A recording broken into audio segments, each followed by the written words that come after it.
غدار ہو تم اپنے نبی کے، بالکل ہمیں کوئی شک نہیں ہے. اس لیے آپ ہمارے پیشن کے لیول کو دیکھ رہے ہیں کہ دن بدن رائز کر رہا ہے، کیونکہ دن بدن ہم پہ حقیقت کھل رہی ہے کہ میرے نبی سا ہے ہی کوئی نہیں، تیرے بابے تھے شاہ ہی کوئی نہیں. غداریاں کی ہیں تم لوگوں نے. یہ جناب نیچے تفسیر ہوئی ہے دیوبندیوں کی تفسیر عثمانی، جو کئی سال سعودیہ مفت حاجیوں کو دیتا رہا.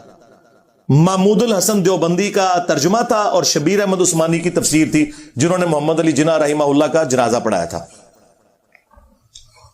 اور یہ تقی عثمانی کے ابا جی نے جو عثمانی لگایا نا اپنے اس بیٹے کے نام کے ساتھ، وہ شبیر احمد عثمانی صاحب کی نسبت سے لگایا تھا. ان کا حال میں آپ کو بتاتا ہوں، تقی عثمانی اور ان کے ابا جی مفتی شفیع صاحب تھے، شاہی کوئی نہیں. انہوں نے تفسیر عثمانی لکھی محمود الحسن دیوبندی کے ترجمے کے ساتھ حاشیے میں. کئی جگہ بلنڈرز ہیں. سورہ لقمان کی آیت نمبر 14 میں واضح آیا کہ جو بچے کا دودھ چھڑانے کی عمر ہے وہ 2 سال ہے. نیچے وہ حاشیے میں لکھتے ہیں کہ قرآن میں تو 2 سال آئی ہے، سورۃ البقرہ میں بھی، سورہ لقمان میں بھی، لیکن امام ابو حنیفہ کے نزدیک یہ 2.5 سال ہے. ہو سکتا ہے ان کے پاس بھی کوئی دلیل ہو. اللہ اکبر. اون تک تے کہندے سن ساڈی بغیر رفع الیدین والی حدیثاں گم گئیاں، آیتاں بھی تہاڈیاں گم گئیاں نے. کون سی ایسی دلیل امام حنیفہ کے پاس ہے جو قرآن کے خلاف ہے؟ اور تو خود مان رہے کہ قرآن میں سورۃ البقرہ اور سورہ لقمان میں دودھ چھڑانے کی عمر آئی ہے 2 سال. اب کون سی بات رہ گئی ہے؟ حدیث میں تو کوئی نہیں. بخاری مسلم میں حدیث موجود ہے کہ رضاعت جو ہے وہ بھوک کی عمر تک ہے اور وہ 2 سال ہے. حدیث میں بھی 2 سال ہے. کہتا ہو سکتا ہے، یعنی اتنی ان کی جرت نہیں یہ کہہ دیں کہ بھائی ہمارے بزرگوں کو غلطی لگ گئی. نہیں. وہ کہتا نہیں جی وہ سورۃ الاحقاف میں ایک آیت موجود ہے کہ وہ 30 مہینے ہے تو 30 مہینے 2.5 سال بنتے ہیں. واہ، تمہارے ابوں کو تو 1200 سال میں کوئی دلیل نہ ملی، آج کے چوزے آ کے یہ بات کر رہے ہیں. تمہارے ابوں کو کم از کم اتنی شرم حیا تھی کہ انہوں نے قرآن کی اس حوالے سے تحریف نہیں کی، ورنہ آج لمحہ پایا ہونا میں انہوں نے. وہ تو لکھا ہے کہ اس عورت کا یعنی تمہاری ماں کا حمل، یعنی تمہیں اٹھانا مشقت سے اپنے پیٹ میں اور دودھ چھڑانا، یہ 30 مہینے بنتا ہے. یعنی وہ 2 + 9 منتھ جو 33 بنتے ہیں، راؤنڈ آف کر کے وہ 30 بنتے ہیں. اور اس میں ایک سائنٹیفک فیکٹ بھی آ گیا سامنے کہ 6 مہینے کی پریگنینسی بھی ہو جاتی ہے، اور ایگزیکٹلی 6 مہینے بھی اگر ڈالے جائے تو پھر پورے 30 بنے گے. اس پہ میری الگ سے ایک ویڈیو ریکارڈ ہے الحمدللہ. وہ تھا پریگنینسی پلس دودھ چھڑانا، یعنی 6 مہینے پریگنینسی کے اور 2 سال دودھ کے، یہ 30 مہینے بنے، کیونکہ کم از کم پریگنینسی 6، اور عربی میں راؤنڈ آف کیا جاتا ہے.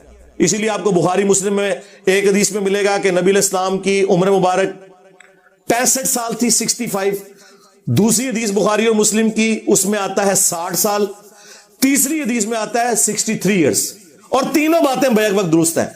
ایکچولی وہ 63 ایئرس تھی لیونر ایئرس کے اعتبار سے، چاند کے جو سال ہیں، اور شمسی اعتبار سے 61 ایئرس. لیکن 63 کو اس طرف راؤنڈ آف کریں تو 60 سال بنتے ہیں، اس طرف راؤنڈ آف کریں تو 65 سال. تو وہ اندازے سے جس طرح آپ سے کوئی پوچھے 3:40 ہوئے ہوں تو آپ 3:40 نہیں کہتے، 3:45 کہتے ہیں. اس کا یہ مطلب نہیں کہ ایگزیکٹ 3:45 ہوئے. تو یہ ایک قرآن چونکہ لٹریچر کی بک ہے، یہ میتھمیٹکس کی بک نہیں ہے. تو اسی لیے امام بخاری نے باقاعدہ پھر لکھا کہ اصل جو ہے وہ 63 ایئرز ہے. یہ جو صحابہ نے 65 اور 60 کا وہ راؤنڈ آف کرنے کی وجہ سے. یہ ان کی تفسیر ہے. دیوبندیوں کا اس سے بڑا پلانٹ ارتھ پہ کوئی بزرگ ہی نہیں تھا. لیکن میں نے تو نہیں کہا کہ ان کا آپ نکالیں. حالانکہ وہابیوں نے سعودیہ والوں کو کئی سال خط لکھے، 60-70 غلطیاں نکال کے انہوں نے سعودیہ والوں کو مجبور کیا کہ جناب تفسیر عثمانی نکالیں، اس میں بہت غلطیاں ہیں. ہمارے ابا جی صلاح الدین یوسف صاحب کی جو آسن البیان ہے نا، وہ کچھ عرصہ پہلے فوت ہوئے ہیں 95 ایئرز کی ایج میں، وہ آپ ڈالیں، وہ حاجیوں کو دیں. تو آپ پچھلے کئی سالوں سے تفسیر عثمانی پہ بین ہے دیوبندیوں کی.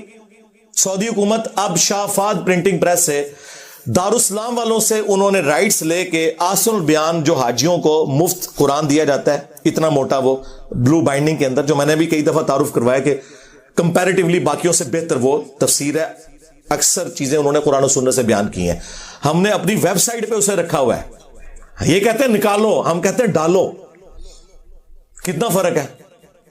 اور میں نے تعریف کی ہمیشہ، اگرچہ صلاح الدین یوسف صاحب سے ہمارے اختلافات ہیں علیحدہ سے، وہ ایک الگ بات، لیکن تفسیر کے اوپر ان کی تفسیر ڈلی ہوئی ہے اور ان کو زوم ہے نا، اور یہ ناز کرتے ہیں اس تفسیر کے اوپر، یہاں تک کہ ابن کثیر میں بھی جو سکم تھے نا وہ اس تفسیر میں موجود نہیں، اور میں یہ ایگری کرتا ہوں، یہ ابن کثیر سے بھی بہتر ہے، لیکن اس کے اندر بھی بلنڈر موجود ہے۔ اب چونکہ انہوں نے مجھے چھیڑا ہے تو پھر میں تو یہ صاف کروں گا، میں بتاؤں گا کہ تمہارے بزرگ قرآن کے اندر تحریف کر کے گئے ہیں، حق چھپا کے گئے ہیں۔ ویسے تو کئی مثالیں میں دے سکتا ہوں، لیکن چونکہ یہ ماموں پارٹی ہے نا، ہاں، ان کی جو دکھتی ہوئی رگ ہے نا وہ یہی ہے، یہی پکڑنی ہے، جس کی وجہ سے یہ گمراہ ہوئے ہیں۔ باقی تو اہل حدیث ماشاءاللہ، ہم تو اپنے اسٹوڈنٹس کو کہتے ہیں اہل حدیث سب سے بہتر نماز پڑھتے ہیں، اہل حدیث کے سب سے بہتر عقیدے ہیں، آپ ان کے پیچھے نماز پڑھا کریں، سب کچھ ہے۔ ہمیں تو ان سے ایسا سوائے ایک ماموں والے ایشو کے اور تو کوئی اختلاف نہیں ہے۔ آج اگر 100 نمازی کھڑے ہوئے نا کسی وابی کی مسجد میں، ویسے 100 تو ہوتے نہیں بیچارے، 10-12 ہی ہوتے ہیں، ان میں 10-12 میں بھی 5 ہمارے اسٹوڈنٹس ہوتے ہیں اللہ کے فضل سے۔ آپ جیلم کی مسجدوں میں دیکھ لیں، دنیا میں کہیں چلے جائیں، آپ کو رفع الیدین سے ہی پتہ چل جائے گا۔ پینٹ ماڈل جڑے اہل حدیث نے نا وہ این رفع الیدین کرن گے، انہاں امام کعبہ بھی این رفع الیدین کرتا ہے، ہمارے اسٹوڈنٹس پورا رفع الیدین کریں گے تسلی کے ساتھ، آپ کو پتہ چل جائے گا کہ پوری کمپیوٹر سے نکلی ہوئی نماز ہے، وہ پتہ چل جائے گا آپ کو۔ لیکن جو تفسیر کے اندر غلطیاں ہیں وہ تو ہیں۔ سورۃ البقرہ میں جہاں طالوت اور جالوت کی جنگ کا ذکر آیا تو وہاں پر اللہ تعالیٰ فرماتا ہے کہ اس وقت بنی اسرائیل نے ریکویسٹ کی وقت کے پیغمبر کو، جو ہمیں تورات سے پتہ چلتا ہے سموئیل پیغمبر تھے، کہ آپ ہمارے لیے ایک بادشاہ مقرر کریں کہ ہم اس کی سرکردگی میں قتال اور جہاد کریں اور شام کی سرزمین کافروں سے واپس لیں۔ تو انہوں نے طالوت کو مقرر کیا بادشاہ، اور انہوں نے پھر جالوت کو شکست دی، اور پھر داؤد علیہ السلام منظر عام پہ آئے کیونکہ انہوں نے قتل کیا تھا جالوت کو، اور طالوت علیہ السلام نے اپنی بیٹی کا نکاح حضرت داؤد کے ساتھ کیا، داؤد بھی پیغمبر بنے، پھر ان کے بیٹے حضرت سلیمان علیہ السلام بھی پیغمبر بنے۔ اب یہ قرآن میں یہ لکھا ہوا ہے، اور نیچے تفسیر میں اپنے ریال حلال کرنے کے لیے پتہ کیا لکھ رہے ہیں کہ اس سے پتہ چلا کہ جو لوگ ملوکیت کے خلاف بولتے ہیں نا انہیں درس عبرت اس حوالے سے حاصل کرنا چاہیے کہ اللہ تعالیٰ تو ملوکیت کو، بادشاہت کو پروموٹ کر رہا ہے قرآن کے اندر۔ کڈی جی تفسیر انہیں بچوں، یار تمہارے جو ماموں تھے یا تمہارے بنو امیہ کے باقی بادشاہ ہیں، ان کو اللہ نے وحی کے ذریعے بنایا تھا، تو بنی اسرائیل کے بادشاہ تو وحی کے ذریعے بنے تھے۔ کتنا زمین و آسمان کا فرق ہے۔ اچھا، اور پھر نیچے لکھا کہ آپ سورۃ المائدہ میں چلے جائیں، وہاں میں نے تفصیل سے بات کی ہے، وہاں بھی یہی انہوں نے اپنے سو کارڈ جو پھول تھے نا وہ وہاں پہ منتشر کیے ہوئے تھے کہ جی وہ ملوکیت کے خلاف لوگ بولتے ہیں اور جمہوریت کی تعریف کرتے ہیں، جو ہے ملوکیت بہت بہتر ہے جمہوریت سے، اس لیے کہ ملوکیت میں آپ حق بات کریں تو آپ کو قتل کر دیتے ہیں، جمہوریت میں آپ پرائم منسٹر کے خلاف بھی بات کریں نا تو آپ کا رائٹ ہے، آپ آ کے کر سکتے ہیں، تو یہ تو نہیں چاہتے کہ کوئی خلاف بات کرے۔ اوے تمہاری ہزاروں ملوکیت، ایک جو اسلامک ٹرو ڈیموکریسی جس میں حلال اور حرام کا فیصلہ قرآن و سنت کریں، وہ اس پہ بھاری ہے کیونکہ فریڈم آف ایکسپریشن ہے۔ تم بھی تو کہتے ہو یہ حدیث جمہور محدثین کے نزدیک صحیح ہے، تو وہاں جمہوریت آ جاتی ہے نا حلال کے دائرے میں، حرام کے، جو ویسٹرن ڈیموکریسی ہے وہ کفر ہے۔ تو یہ جگہ جگہ ملوکیت کی خدمت کر رہے ہوتے ہیں۔ انہوں نے لکھا جی اس سے تو بادشاہ ثابت ہوتی ہے اور اللہ کو بڑی محبوب ہے، اور مثالیں دے رہے ہیں بنی اسرائیل۔ اوے بنی اسرائیل کے بادشاہ تو اللہ تعالیٰ نے وحی کے ذریعے بنائے تھے، تمہارے جو بادشاہ جن کا تم دفاع کرتے ہو وہ تلوار کے زور کے اوپر، گن پوائنٹ کے اوپر مسلط ہوئے ہیں امت کے اوپر۔ کتنا فرق ہے۔